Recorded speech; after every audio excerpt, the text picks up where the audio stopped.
So you want to go off-grid solar, or do you?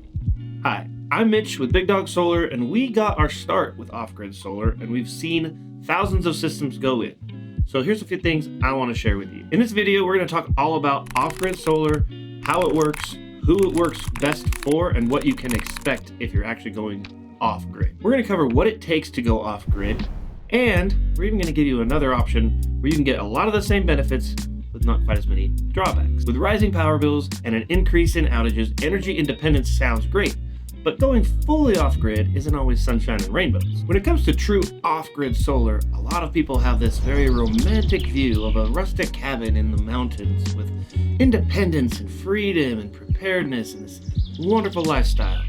Well, here's the reality. When you go off-grid, you are fully responsible for generating, storing, and the utilization of all of your power. So if you have long winter days or long stretches of cloudy days and you're using a lot of power, you might be in for a lot of hurt. Nonetheless, that is an option for a lot of people. But in order to make that work, we need a lot of battery storage and even an oversized system to collect as many of those sunshiny rays as possible to generate all that energy you need to store in those batteries so that you can keep living. Which is all well and dandy, but just keep in mind that that's going to affect your costs. Like I said earlier, we got our start in off-grid solar, so there are situations where it works really well.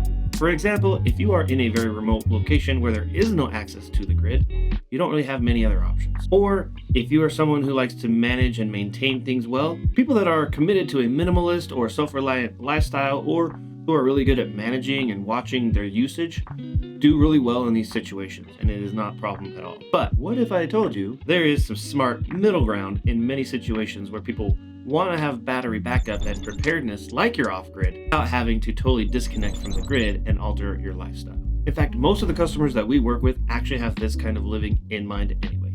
They want to generate their own power, but they also want to have a secure and reliable backup system. They just don't need to live completely off batteries, so they can use less batteries, it's a little less expensive, and it still meets all of those needs and creates all those benefits. So in the end, everybody's uses and intent is different. Living off-grid can be super powerful, but also impractical in a lot of cases. Having a grid-type battery backup system has more freedom, less trade-offs. If you're not sure where you fit, we have a free solar score quiz that you can take that gives you an evaluation in 3 core criteria personalized for your home. Hopefully that will give you an idea on if battery backup or off-grid makes more sense for you. And like always, if you have other questions, you can always give us a call.